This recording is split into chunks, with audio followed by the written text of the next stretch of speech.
Hey, welcome to Socialism for All. This file is being recorded for the January 2021 edition of Socialism for All, and it's an audiobook of Taylor's System and Organization by Nadezhda Krupskaya, 1921.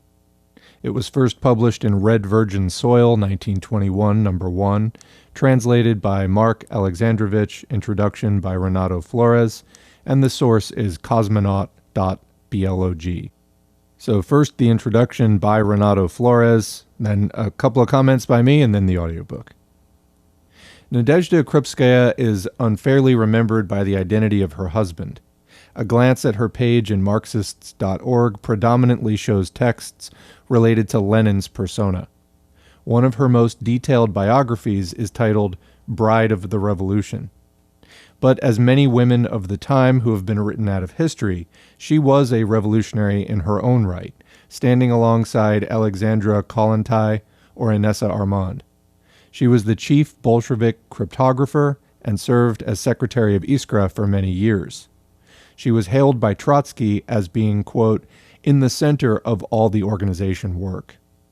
After the revolution, she contributed decisively to the revamping and democratization of the Soviet library system, always pushing for more campaigns that would increase literacy and general education.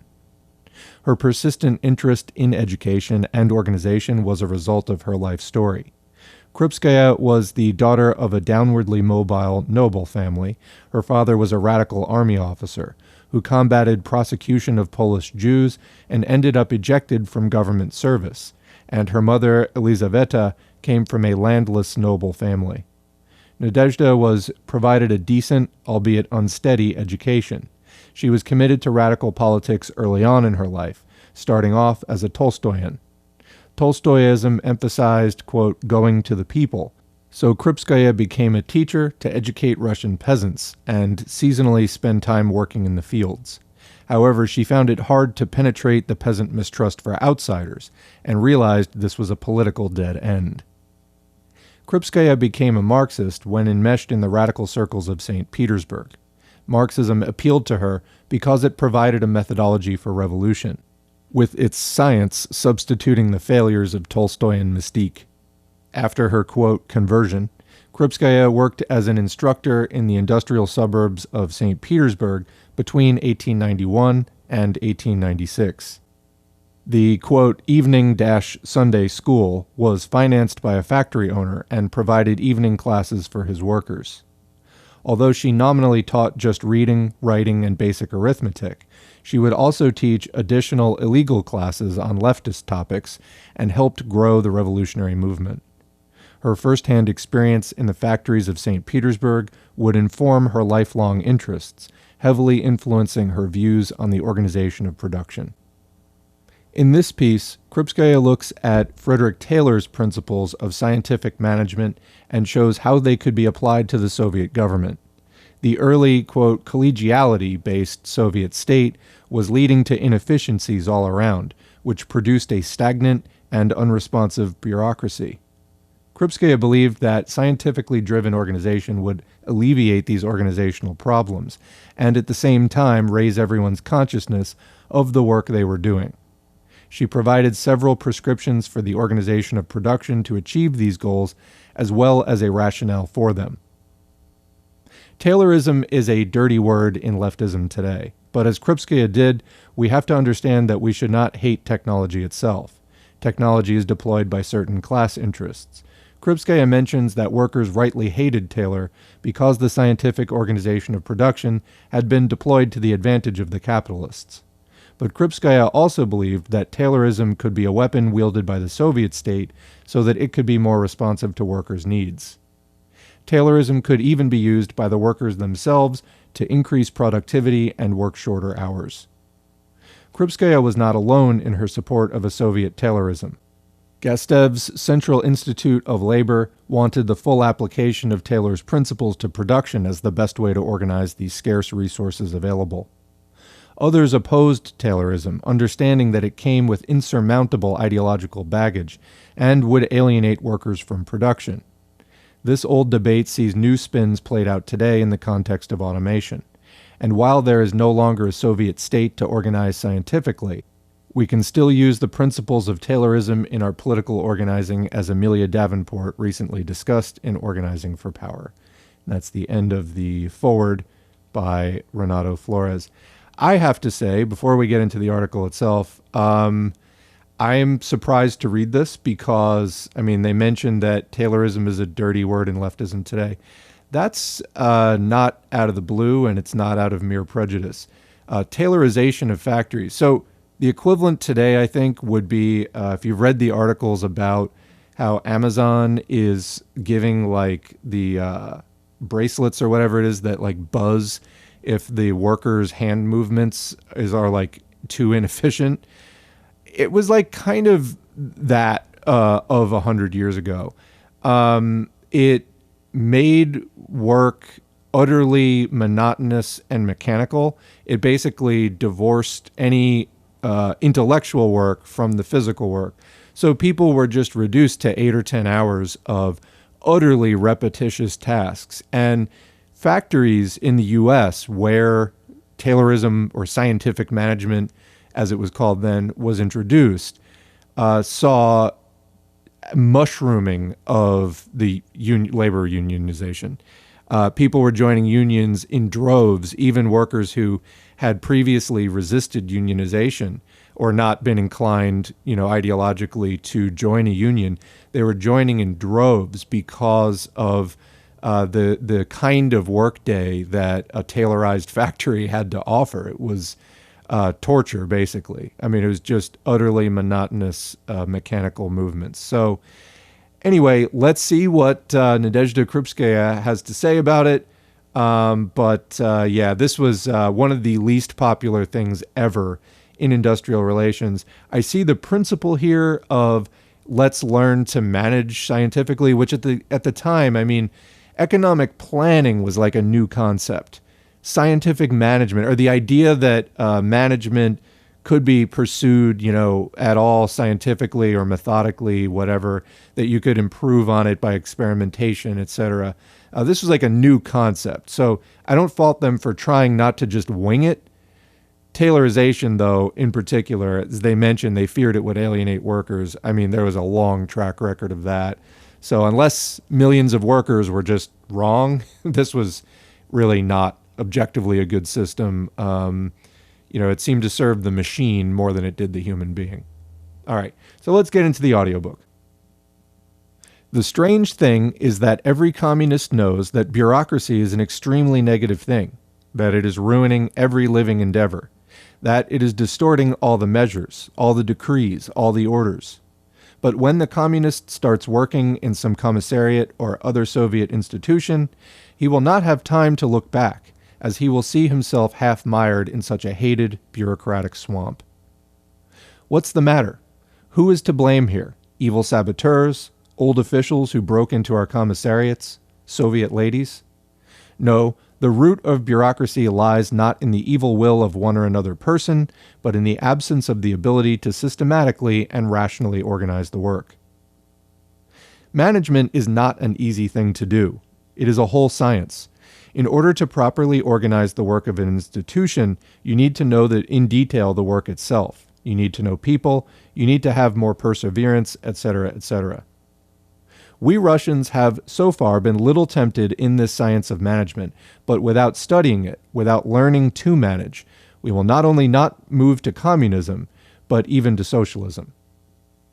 We can learn a lot from Taylor, and although he speaks mainly about the way the work is done at the plant, many of the organizational principles he preaches can and should be applied to Soviet work.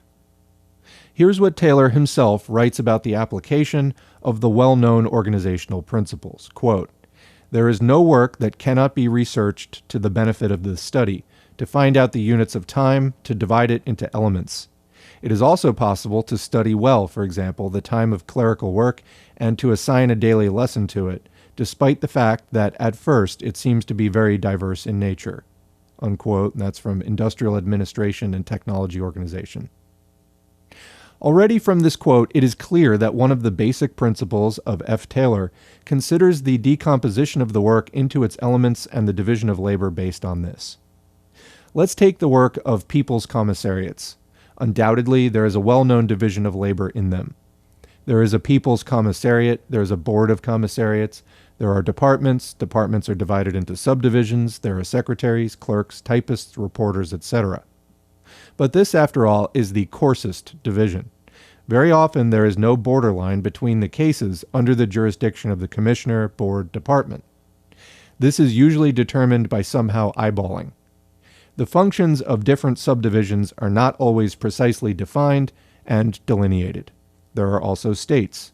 But in most cases, these, quote, states are very approximate. There is no precise definition of the functions of individual employees at all. Hence, the multiplicity of institutions follows. There are, say, 10 people in an institution, and their functions are not exactly distributed. 8 of them are misinterpreted, the other 2 are overwhelmed with work over and above measure. The work is moving badly. It seems to the head of the institution that there are not enough people. He takes another 10, but the work is still going badly. Why? Because the work is not distributed properly. The employees do not know what to do and how to do it. The swelling of commissariats is a constantly observed fact. But does it work better?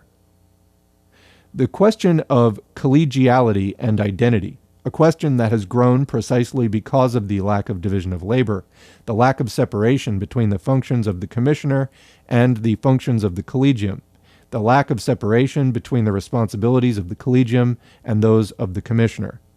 A misunderstanding of this seemingly simple thing often leads to administrative fiction. Thus, during the period of discussion in the Council of People's Commissars of the question of collegiality and identity, one absolutely monstrous project was presented in the Council of People's Commissars. It proposed to destroy not only the board, but also the heads of departments and subdivisions. It was proposed to leave only the commissioner and technical officers, to whom the People's Commissar had to give direct tasks. This project revealed a complete lack of understanding of the need for a detailed and strict division of labor. The authors wanted to simplify the office, but overlooked one small detail. If there was only a commissioner and a technical staff, the commissioner would have to give several thousand tasks to the staff every day. No commissioner can do that. The division of labor in the factory is very thorough and far-reaching. There, no one will ever doubt the usefulness of such a division. The division of labor in Soviet institutions is the most crude, and there is no detailed division of functions. It must be created. The responsibilities of each employee should be defined in the most precise way, from the commissioner to the last messenger. The terms of reference of each employee must be formulated in writing. Comment, this would be like job descriptions. These responsibilities can be very complex and extensive, but the more important it is to formulate them as precisely as possible. Of course, this applies even more to all sorts of boards, presidiums, etc. Then F. Taylor insists on an exact instruction, also in writing, indicating in detail how to perform a particular job. Taylor means the factory enterprise, but this requirement applies to all commissariat work. Quote, "Instructional cards can be used very widely and variedly. They play the same role in the art of management as in the technique of drawing, and, like the latter, must change in size and shape to reflect the amount and variety of information it should provide. In some cases, the instruction may include a note written in pencil on a piece of paper that is sent directly to the worker in need of instructions. In other cases, it will contain many pages of typewriter text that have been properly corrected and stitched together and will be issued on the basis of control marks or other established procedures so that it can be used." Unquote. Just think how much better the introduction of written instructions would be to set up a case in commissariats, how much it would reduce unnecessary conversations, how much accuracy would it bring to it. What would it be a reduction in unproductive waste of time? Taylor insists on written instructions, reports, etc. The written report is much more precise and, most importantly, it is recorded. The written form also facilitates control. Separation of functions, introduction of a written instruction allow assigning less qualified people to one or another job. Taylor says that you can't, quote, take advantage of the work of a qualified worker where you can put a cheaper and less specialized person. No one would ever think about carrying a load on a trotter and put a draft horse where a small pony is enough. All the more so, a good craftsman should not be allowed to do the work that a laborer is good enough for." Unquote. To put the man on the right place, as the English say, is the task of the administrator. Most commissariats have so-called accounting and distribution departments. These departments should have highly qualified employees who know in detail the work of their commissariat, its needs, who are able to correctly evaluate people, find out their experience, knowledge, and so on. This is one of the most important jobs on which the success of the entire institution depends. Is this understood enough by the commissariats? No. This is occupied by random people. Quote, "No people." You have to hear it all the time. That's what bad administrators say. A skilled administrator can also use people with secondary qualifications if he or she is able to instruct them properly and distribute the work among them. There is no doubt, Taylor writes, that the average person works best when he or she or someone else is assigning him or her a certain lesson, and that the job must be done by him or her at a certain time. The lower the person's mental and physical abilities, the shorter the lesson to be assigned." Unquote. And Taylor gives instructions on how the work should be distributed. Quote, "Every worker, good and mediocre, must learn a certain lesson every day. In no case should it be inaccurate or uncertain. The lesson should be carefully and clearly described and should not be easy. Each worker should have a full day's lesson. In order to be able to schedule a lesson for the next day and determine how far the entire plant has moved in one day, workers must submit written information to the accounting department every day with an exact indication of the work performed." Unquote. A system of bonus pay is only possible with detailed work distribution and accounting. In commissariats, the premium system is usually used completely incorrectly. Bonuses are not given for extra hours of work or for more work given out, but are given in the form of an additional salary. One thing that indicates this is that there is no proper distribution of business work in Soviet institutions. Of course, only those who know the job very well, to the smallest detail, can distribute it correctly. Quote, "The art of management is defined by us as the thorough knowledge of the work you want to give to workers and the ability to do it in the best and most economical way." Unquote. It would seem that this is a matter of course, yet it is almost constantly ignored. Comrades are good administrators, and in general, good workers are constantly moving from one area of work to another. Today he works in the Ministry of Agriculture and Food, tomorrow in the Theater Department, the day after tomorrow in Supply, then in Supreme Soviet of the National Economy or elsewhere. Before he has time to study a new field of work, he is transferred to a new field of work. It is clear that he cannot do what he could have done if he had worked in the same field for longer. It is not enough to know people, to have general organizational skills. You need to know this area of work perfectly. Only then can you distribute it correctly, instruct correctly, do accounting, and supervise it. Taylor's control is particularly important. He suggests daily and even twice a day to quality control the work of workers. He insists on the most detailed written reporting, suggests not to be afraid of increasing the number of administrative personnel able to control the work. According to Taylor, the best thing would be if it were possible to organize a purely mechanical quality control. Not for nothing, the control clocks are linked to the name of Taylor. It's vain to write laws if you don't obey them, and Taylor understands that all the orders hang in the air if they are not accompanied by a strictly carried out control. Meanwhile, in terms of control in commissariats, the situation is often very unfavorable. The purpose of Taylor's system is to increase the intensity of the worker's work to make his work more productive. Its goal is to change the slow pace of work to a faster pace and teach the worker to work without unnecessary breaks, cautiously, and cherish every minute. Comment, I'm sure we all cherish every minute of work. Of course, Taylor is the enemy of all the time-consuming conversations. He tries to replace oral reports with written ones. Where they are unavoidable, he tries to make them as concise as possible. Quote, "The management system increasingly includes a principle that can be called the, quote, principle of exceptions.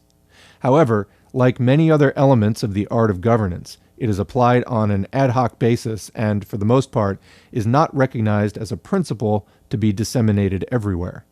The usual, albeit sad, look is represented by the administrator of a large business, sitting at his desk in good faith, in the midst of a sea of letters and reports, on each of which he considers it his duty to sign and initial.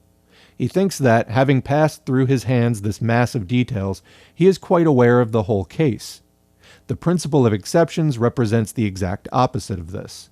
With him, the manager receives only brief, concise, and necessarily comparative information, however, covering all the issues related to management.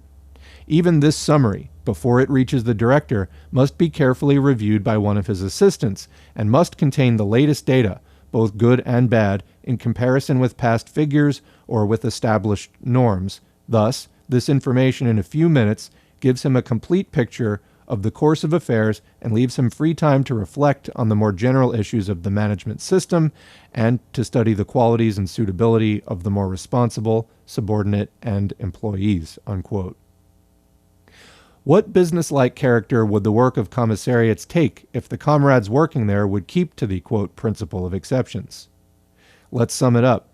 F. Taylor believes that it is necessary 1. Decomposition of the work into its simplest elements. 2. The most detailed division of labor based on the study of the work and its decomposition into elements. 3. Precise definition of the functions that fall on each employee. 4. Definition of these functions in exact written form. 5. Appropriate selection of employees. 6. Such distribution of work so that each employee has as many jobs as he can perform during the day, working at the fastest pace. Comment, oh goody. 7. Continuous instruction by more knowledgeable persons, if possible in writing. 8. Systematic, properly organized control. 9. To facilitate its written reporting as soon as possible. And 10. Where possible, mechanization of controls. But this is what everyone knows, the reader will say. But the point is not only to know, but to be able to apply. That's the whole point. Quote, "No system should be conducted ineptly," unquote, notes Taylor. Where do you learn to manage? Quote, "Unfortunately, there are no management schools, not even a single enterprise to inspect most of the management details that represent the best of their kind," unquote. Comment. And of course, now there are many, many schools in management. Of course, 100 years ago, that was not the case, but you can get advanced degrees in management today. So this has clearly come a long way since then. That's what Taylor says about industry in advanced countries. Clearly, in Russia, we will not find any samples of the industry, not just of the industry, but of the administrative apparatuses.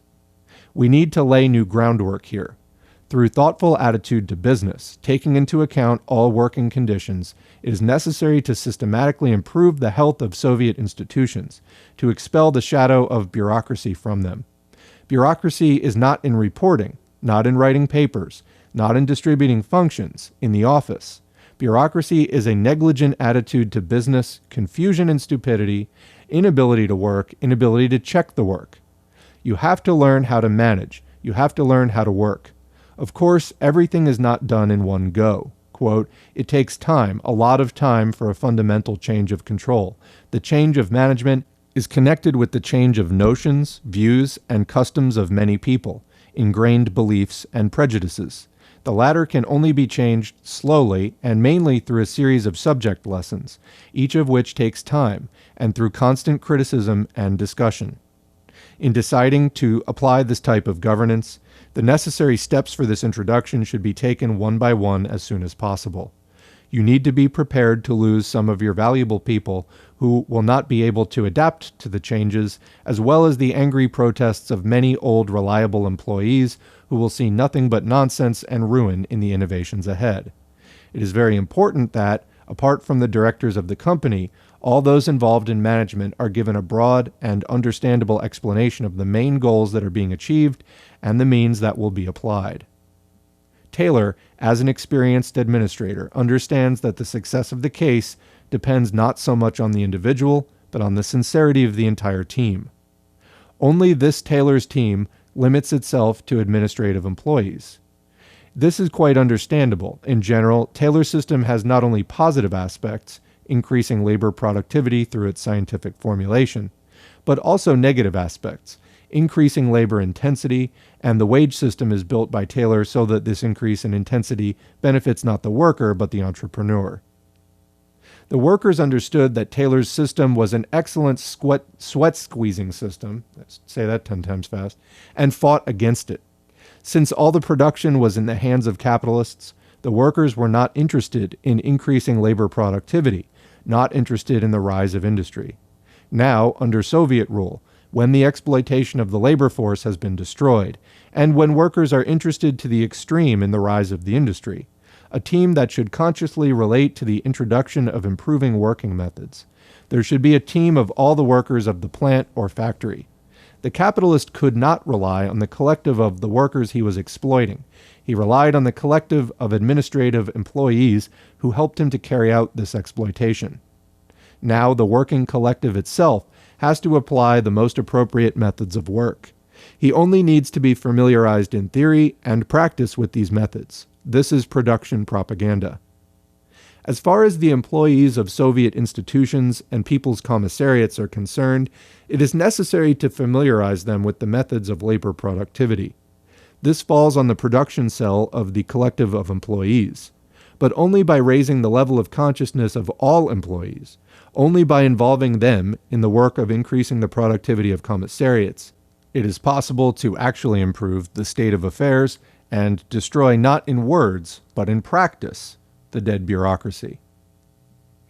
And that is the end of the audiobook. A few comments from me. I mean, first of all, in general, I don't think that they were highlighting the micromanagement that was so incredibly unpopular so much. I mean, this essay does read in general like, hey, we need to increase efficiency and find better methods of administrating and managing. And I particularly liked how she characterized bureaucracy, not as, an organization having many offices as, organizations often, even efficient ones, need to have, but, quote, bureaucracy is a negligent attitude to business, confusion and stupidity, inability to work, inability to check the work. So that basically bureaucracy is the embodiment and incarnation of all of the inefficiency and inability to manage the organization that sort of piles up in this dead weight of filler, managerial scar tissue, insulation, basically just this organizational inefficiency, taking physical form. That's, I think, an excellent way to characterize bureaucracy. So I think overall here, a lot of the lessons are very true. I mean, anybody who has had more than one job, and has been able to compare, particularly if you've had more than one job with distinctly different managerial styles and particularly levels of managerial competence. I mean, many people know what a nightmare it can be to work, and especially to have any position of authority at a poorly managed organization. That is to say, where you have responsibilities and duties that you're on the hook for, but that you can't actually fulfill well because the organization is being mismanaged in a way that's like above your head or above your pay grade, but is impacting your work. That just breeds frustration and is terrible for everyone, particularly workers trying to hang on to the job. I can think of a job where I happen to get like a decent hourly wage for the time, and I just wanted to hold on to the job as long as I could because I had had a long stretch of just kind of bad, low-paying jobs. And it was as if the owners / managers of the business were like daring me to quit.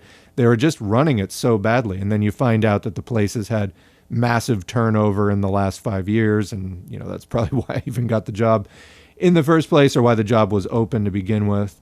So yeah, management makes a huge difference. And it's just interesting to look back and see that 100 years ago, people were just we were just moving out of this like Wild West economy of, when capitalism was kind of at its peak, when just anybody could open a business, etc. And the economy was not in any sense planned at a large level. You had a few large corporations that were starting to control significant amounts of resources, which had to do some, 1 year, 5 year, 10-year plans. But this idea of doing it on, a national scale, this was the first time that they were attempting that. And as anyone familiar with Soviet history knows, the early years of the Soviet Union, I mean, they were still fighting the counter-revolution at this point in 1921. Militarily still fighting it. The Soviet Union had kind of a terrible time for its first 10 years, just getting stable, introducing a lot of these new changes and new ways of thinking, etc. And, I think that there's an important point here that she mentions at the end about, each cell of production, a workplace, whatever, is collective under the Soviet system. There's not a capitalist who's skimming all the profits. It's not, it's much more horizontal in terms of its power structure. It's not so hierarchical. But that said, this comes down to how much do people want to work? Like, I made a few, sarcastic comments in there about, oh, goody, we can work as fast as possible. I mean, yeah, everybody has a day where they maybe have some extra energy to burn off. But in general, there's a lot of people for whom work is not the first priority. And it's not just because, I want to say that again, we're being, exploited and not receiving the full value of our labor. Sometimes we just don't want to labor. And I think that this is another question that perhaps the Soviet system didn't address to its fullest. And I think that that could be a major selling point of socialism, that, you don't have to work as much and you can still achieve the same standard of living. Part of the issue here is that socialism has mainly been introduced in developing countries successfully, like Russia, that was very backwards. And their socialization was a way to increase the productive forces, as is a very common phrase. And in China and in Vietnam and Laos and Korea, where these are developing countries that, socialism was their path to industrialization, in other words. So it was all about the brighter tomorrow of we're going to have stuff we never had before. In the first world, and I've seen some very negative spins on this. It's like, oh, people don't want to work, or the left is only interested in destruction. No, I don't think that. But, in the United States in particular, we're being worked to death. The United States works many more hours on average. I think it's 50, 60 hours a week compared to, for example, even Europe, which is 30, 40 hours a week on average. That's a significant amount of your time that you're spending at work. I mean, just doing something away from your family, friends, hobbies, recreational activities, etc. People want leisure time. It's just a fact, and there's nothing wrong with that at all. So in the first world, which actually not only has been industrialized, is also being de-industrialized at this point. We're at that stage of capitalism where, AI and high tech is taking over. Bring on the leisure, and I think this is embodied now in the concept or the meme of, automated, fully automated gay space luxury communism. I probably got one of the words in the wrong order. But the idea being that, socialism for a developing country helps it to develop free of exploitation. For the first world countries, we're already developed. I mean, I'm recording this right now on a high-tech rig. I mean, the equipment that I have here, I was able to relatively easily purchase this, saving up for just a few weeks. And I'm using an advanced computer and an advanced microphone, etc. That, even in the later 20th century might have been difficult to obtain in a socialist country. So anyway, this whole thing of the approach to work and how much do we want to work and how excited are we to work, work needs to get done, absolutely. But I think that, there's long been a drive for more and more and more production, more stuff, etc. There's a couple of problems with this. We're now drowning in a sea of garbage, for one. The oceans are full of plastic. This is not good. We should probably reduce consumption in general. But you do also have to balance that against the idea that communism, basically, if we're ever going to get there, is predicated on abolishing natural scarcity, meaning we have technology that can almost effortlessly produce such an abundance that waste doesn't matter. The problem is that waste actually does matter. So, as far as freeing ourselves from the shackles of capitalism, yes, increasing the productive forces is key. And but again, there's this question of production, waste, which now is a serious, serious problem, and work. I definitely consider myself an eco-socialist. So it's a question of getting production up so that we can, produce the overabundance of goods and overcome natural scarcity. I mean, we're basically there now. The capitalist world, for example, throws away enough food to feed the entire world. So as far as food, it's good. Redistribute the labor so that, everybody's working 5 or 10 hours a week. You're good. So I think in some ways the questions that they're considering, what am I getting at here? The questions that they're considering in this article in 1921 with 1921 technology, and in particular in a 1921 technology in a country that didn't have that much technology, Russia, the new Soviet Union. The question of the excitement and attitudes towards work, I think that, we could reflect here, and there's probably a lot could be written about this subject. I'm going to leave it there. Why don't you start writing about the subject? Leave a comment. What do you think about all this? Have you ever worked in a collective or a cooperative where, you got to have more control over management and democratizing your work? Have you been a manager for a capitalist before? Leave your experiences below and your thoughts on all this. And now we're going to roll the credits. We'll see you next time. And that's the video. Thanks to our current patrons whose names are on the screen. If you'd like to get your name on the screen or just support us financially, you can go to patreon.com/socialismforall and sign up for a monthly donation. You can also follow us at facebook.com/socialism4all. Used to have a page at FOR all, and it got throttled to death by Zuck. Here on YouTube, please click the like button, subscribe button, and the notifications bell. Please leave a comment if you can, and please share our video wherever you're online, your Twitter feed, your Discord servers, Reddit subs, etc. All of that helps more people to see this content, whether it's in the YouTube algorithm or just posting it on other sites. All of that's helpful. All of you out there supporting and promoting this content makes it all go that much more smoothly. We need to end capitalism, normalize talking about socialism today, and it's really kind of our only hope for a better tomorrow. Thanks for all you do, and we will catch you in the next video.